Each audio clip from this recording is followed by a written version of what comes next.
Mana suara penginjil-penginjil yang dahsyat? Mana suara pasukan terdahsyat? Silakan duduk Bapak Ibu. Saya bersyukur ada di tempat ini, karena saya percaya di tempat ini akan lahir pasukan-pasukannya akan membawa 8 miliar jiwa di seluruh dunia kepada Tuhan. Amin. Amin.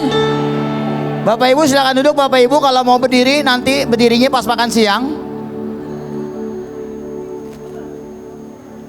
Saya terkesima melihat apa yang dilakukan Kesia, Bapak Ibu. Biar bagaimana beliau adalah orang yang ajaib. Amin. Amin. Saya mau ngupas relating dan engaging dari sisi yang lain agar Bapak Ibu bisa mengerti. Mungkin PPT saya tidak akan selesai hari ini, tetapi Bapak Ibu bisa minta dan Bapak Ibu bisa pelajari. Kenapa? Karena biar bagaimana pada saat kita mendengarkan firman Tuhan, mungkin hanya 10% yang akan kita dengar. Bapak Ibu harus merenungkannya lagi, Bapak Ibu harus mengerami lagi, biar bagaimana firman itu seperti pedang bermata dua. Mungkin pengertian di saya berbeda, pengertian di Bapak Ibu akan berbeda. Amin. Siapa di sini yang setiap hari baca Alkitab boleh angkat tangan? Yang setiap hari baca Alkitab boleh angkat tangan? Ternyata masih ada yang belum baca Alkitab juga ya. Yang baca Alkitabnya seminggu sekali boleh angkat tangan. Yang baca Alkitabnya kalau ingat boleh angkat tangan. Nggak ada yang ngaku Bapak Ibu. Wah, satu orang. Bapak jujur sekali Pak ya.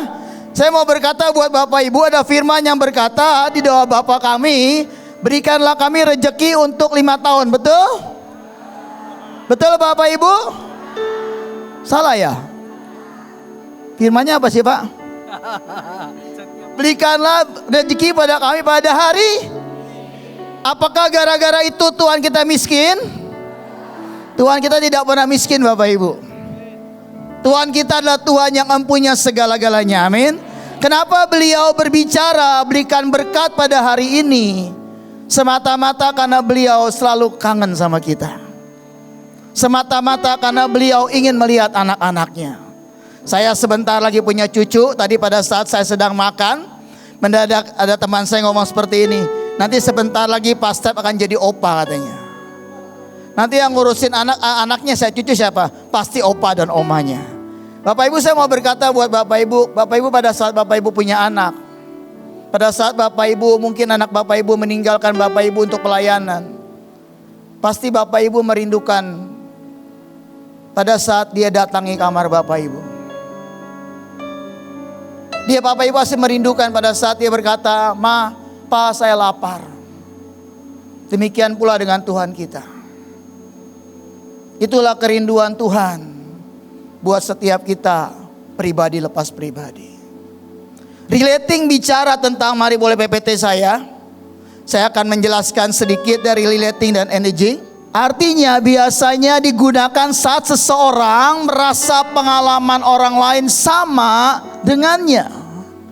Dan juga berarti seseorang merasakan apa yang juga dirasakan orang lain yang sedang bercerita kepadanya. Tadi pada saat Kesia bicara, bagaimana Joshua di Family Street ngomong, kalau dia ingin pergi ke Burundi. Mungkin di luar sana orang itu tidak kenal Joshua. Tapi pada saat Tuhan ada di dalam kita dan Tuhan memberikan suatu hubungan yang dasarnya hubungan kita dengan Tuhan itu termanifestasi di dalam pembicaraan kita, sehingga orang yang tidak kenal mendadak merasa, ini orang ngapain ya, jauh-jauh ke Burundi. Dia tidak kenal orang sana, bukan bangsanya, tetapi masih bisa care. Mendadak orang yang mungkin mendengar pada saat Joshua kesaksian, merasakan ada sesuatu perasaan yang sama. Dan mendadak dia berkata, apa yang harus aku lakukan? Mendadak roh Tuhan berbicara sama dia. Taburlah apa yang menjadi permintaan dia. Itu bicara relating. Relating beda dengan TP, Bapak Ibu. Bapak Ibu bisa TP dengan semua orang, tapi itu tidak pernah abadi. Tapi pada saat bicara relating, ada pengurapan Tuhan. Bapak Ibu bicara dengan orang. Mungkin orang itu berkata, lu ngomong apa sih? Saya mau berkata buat Bapak Ibu, firman yang kita berikan tidak pernah kembali dengan sia-sia. Itu satu-satunya relating. Kemudian engaging. Next. Yang menyenangkan, yang menarik hati, yang memikat hati. Jadi artinya engaging dan relating artinya apa? Bagaimana kita berbicara dan pembicaraan itu menarik, dan pada saat bersamaan orang itu merasakan apa yang diceritakan oleh kita. Siapa di sini yang punya pengalaman cinta mula-mula dengan Tuhan? Boleh angkat tangan. Saya yakin cinta mula-mula tidak akan pernah membuat kita semua lupa. Saya punya pengalaman cinta mula-mula pada saat saya ingin mengakhiri hidup saya. Dan di situ istri saya mengajak saya doa. Dan saya ingat banget waktu itu, kami agama Kristen di KTP tapi tidak pernah ke gereja. Gereja kami tiap hari cuma setahun 2 kali. Pada saat Paskah dan Natal. Datang paling akhir, pulang paling cepat. Karena takut macet, Bapak Ibu. Saya ingat banget waktu itu istri saya ngomong, "Papa mau kemana?" Saya bilang sama istri saya mau pergi keluar, saya bilang. Karena saya sudah tidak punya harapan lagi. Istri saya cuma bilang sama saya, "Mari kita berdoa." Satu kali, pertama kali itu istri saya ngajak saya doa. Dan Bapak Ibu tahu doanya istri saya apa? Orang yang tidak pernah kenal Tuhan. Dia cuma bilang ini, "Tuhan Yesus, kalau memang engkau seperti yang teman-teman kampusku ngomong, aku mau ketemu dengan engkau." Behind the skin-nya, istri saya benci dengan orang-orang Kristen. Waktu dia kuliah, setiap ketemu teman, "Lu tahu gak Tuhan Yesus baik?" Dia ketemu lagi, "Lu tahu gak Tuhan Yesus baik?" Istri saya bilang, ini orang kenapa ngomong Tuhan Yesus mulu, gak ada omongan lain. Tapi saya mau berkata, waktu itu istri saya nolak, tapi firman Tuhan tidak pernah sia-sia. Pada saat dia mengerti ada Tuhan Yesus yang bisa menolong kehidupan keluarga kami, dia berkata, "Tuhan turun." Dan saya mau berkata buat Bapak Ibu, di kamar kami yang gelap ada sinar terang. Dan sinar itu mendadak membuat kami tersungkur. Dan dari sinar itu keluar suara, "Akulah Tuhan yang kau cari." Dan sejak saat itu kami dibaptis oleh Roh Kudus. Dan kami mengalami cinta mula-mula sama Tuhan. Waktu itu saya punya dosa sabrek-abrek, Bapak Ibu. Kalau di Korintus dosanya cuma 5, Bapak Ibu. Kalau saya nulis 1 lembar gak cukup. Saya pikir waktu itu saya bilang sama Tuhan, "Tuhan, Engkau minta aku apa Tuhan?" Biasa kan kalau kita punya salah, misalnya sama Pak Wesley gitu ya, salahnya banyak ya. "Pak, saya mesti balas budi." "Oh, kamu mesti begini. Contoh ya Pak Wesley udah seperti itu. Beliau murah hati, Bapak Ibu. Bapak Ibu tuh yang terjadi, Tuhan ngomong-ngomong baca Alkitab. Cuman 1 baca Alkitab. Dan saya mau bersaksi buat Bapak Ibu. Hari ini Alkitab itu menjadi dasar satu-satunya. Dahulu, sekarang, sampai selama-lamanya. Yang membuat kita punya hubungan dengan Tuhan. Dan Tuhan tidak akan pernah membiarkan cinta mula-mula itu membudar dalam hidup kita. Tapi akan terus bertambah dan bertambah, Bapak. Dari pihak Tuhan banyak memberikan banyak hal buat kita. Tapi saya mau bahas beberapa hal yang buat Bapak Ibu bisa percaya. Kenapa penginjilan itu penting? Kenapa memberitakan kabar baik itu penting? Next. Dari pihak Tuhan, bagaimana caranya mengenal pribadi Tuhan lebih dalam lagi? Dengan cara jadi pelaku firman. Bapak biasa Pak, itu sudah dari puluhan tahun hamba-hamba Tuhan besar ngomongnya seperti itu. Firman Tuhan itu emang ngomong seperti itu. Bapak Ibu kenal Pak Yusak almarhum. Saya setiap ketemu beliau, Kong saya punya masalah Kong, berdoa. Jawabannya gampang Bapak Ibu, cuma satu kata doang. Ketemu lagi, Kong saya punya masalah, berdoa. Kong saya punya masalah, baca Alkitab. Saya mau berkata buat Bapak Ibu, kenapa beliau bisa sekuat itu? Karena beliau menghidupi firman di dalam hidupnya. Waktu beliau sakit, kami dapat jadwal jaga malam Bapak Ibu. Saya melihat satu orang pribadi yang menurut saya sampai hari ini tidak ada duanya Bapak Ibu. Beliau tidak bisa tidur lagi Bapak Ibu. Tidur cuman celentang, matanya melotot. Tapi tidak pernah keluar kata-kata bersungut-sungut. Dia selalu ngomong haleluya, haleluya. Tapi saya lihat jam 3 pagi beliau bangun. Beliau duduk di ranjangnya. Beliau buka iPad-nya. Beliau baca Alkitab. Gak pernah lupa. Dan saya melihat seseorang yang menurut saya, orang yang punya pondasi, punya dasar. Bukan dasar rumah lantai 1, bukan dasar rumah lantai 2, tapi dasar satu mall dan apartemen Bapak Ibu. Yang di dalamnya begitu dalam. Dan pada saat sampai kedalaman tertentu, dia bertemu dengan sumber air, yaitu Tuhan sendiri Bapak Ibu. Itu yang namanya jadi pelaku firman Tuhan.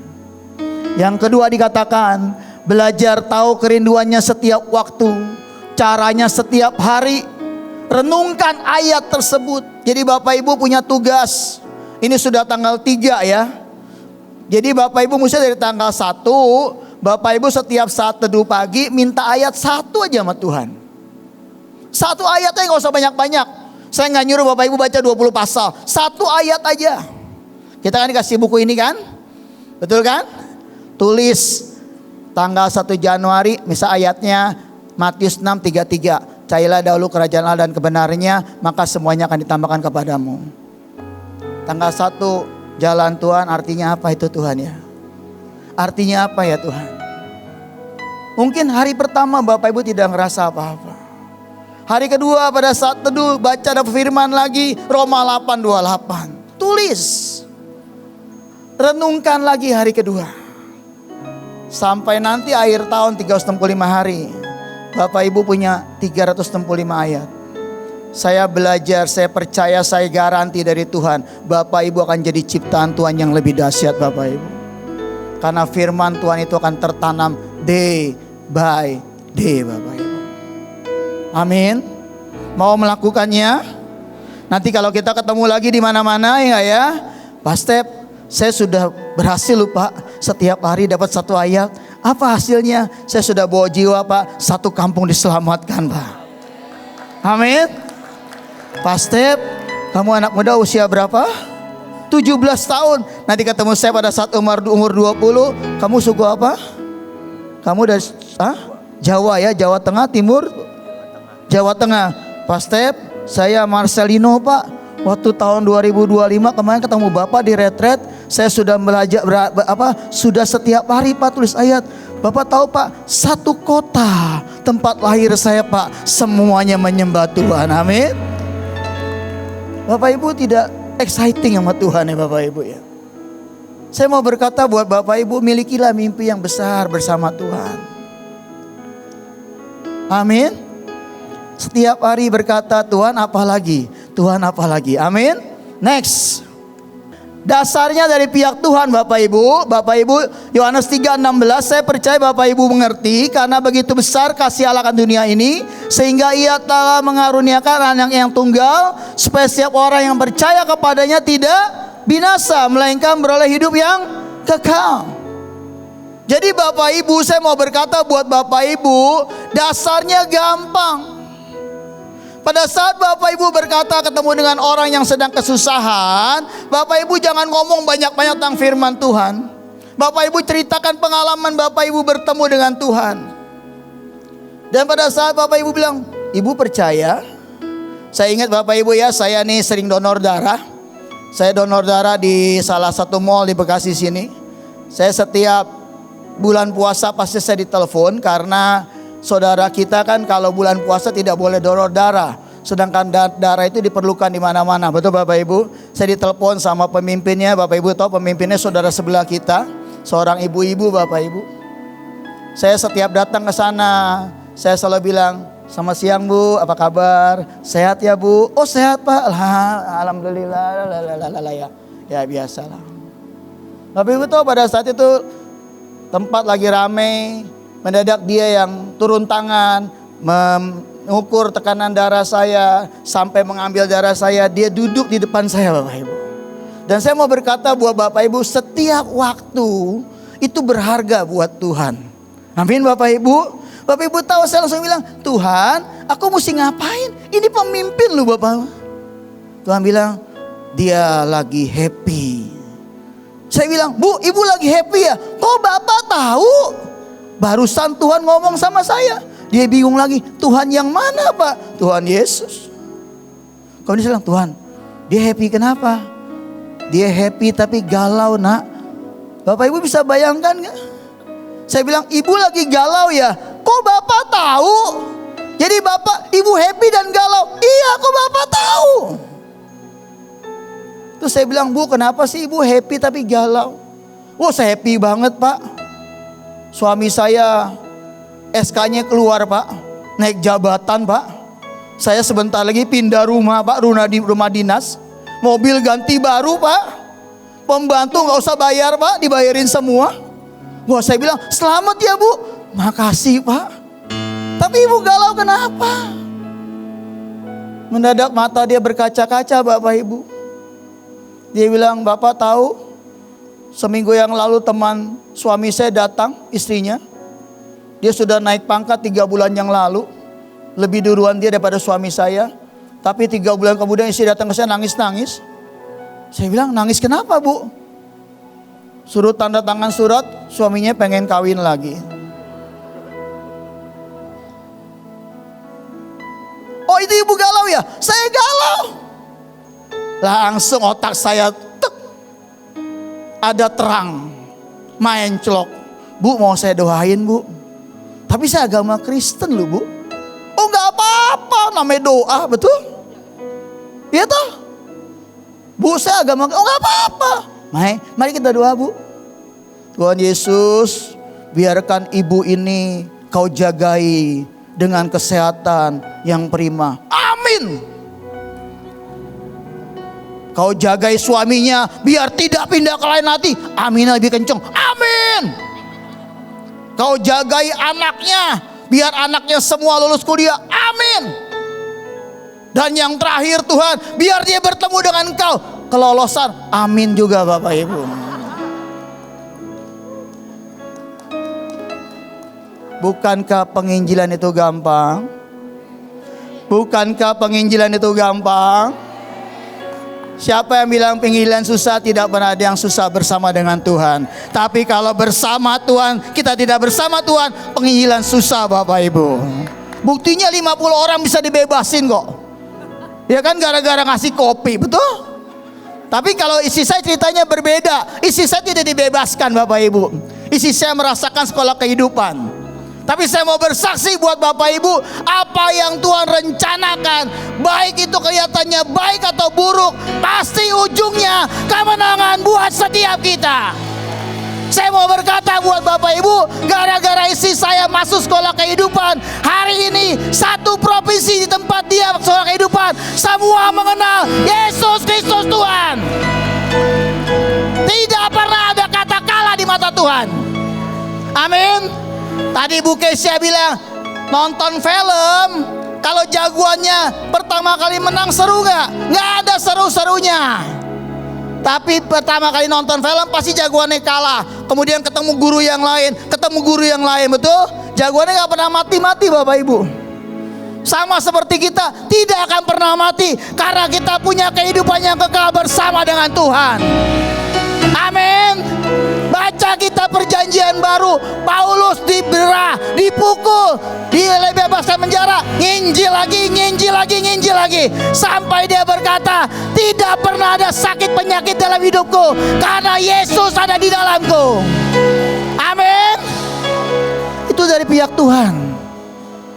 Tuhan sudah selamatkan kita. Kuncinya cuma satu. Setiap Bapak Ibu nginjil, apakah Bapak percaya apa yang saya doakan? Kalau dia bilang percaya, Bapak Ibu lihat, siapa yang percaya tidak binasa, melainkan beroleh hidup yang kekal. Kita menabur, Apolos penyiram, Tuhan yang memberikan pertumbuhan. Seperti tadi Bu Kesia bilang, jangan lihat hasil. Amin. Yang kedua, waktu saya tinggal setengah jam ini. Beritakanlah firman, siap sedialah baik atau tidak baik waktunya. Nyatakanlah apa yang salah, tegurlah dan nasihatilah dengan segala kesabaran dan pengajaran. Beritakanlah firman-Mu dengan penuh keberanian dan jangan takut. Siapa di sini yang takut menginjil boleh angkat tangan? Jangan malu, boleh angkat tangan. Wih, semuanya berani loh. Tinggi-tinggi Bu, jangan malu-malu Bu. Saya mau bicara yang tidak berani angkat tangan. Berdiri. Jangan pernah malu, berdiri.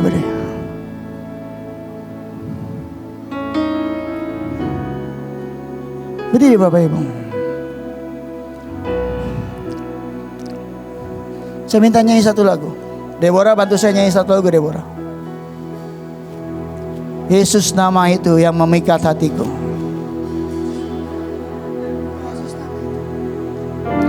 Berdiri Bapak Ibu. Yang tidak punya keberanian berdiri, nggak usah malu Bapak Ibu, nggak usah malu. Ini bukan urusan saya dengan Bapak Ibu, ini urusan Bapak Ibu dengan Tuhan. Kalau Bapak Ibu berdiri, Bapak Ibu sudah melangkah dengan iman. Tuhan, aku tidak berani. Pada saat nanti kita nyanyi, Bapak Ibu nyanyi dengan kuat. Saya percaya ada manifestasi kuasa Tuhan yang akan turun. Bapak Ibu pada saat keluar dari tempat ini, jadi manusia yang lain, punya keberanian memberitakan firman Tuhan. Amin.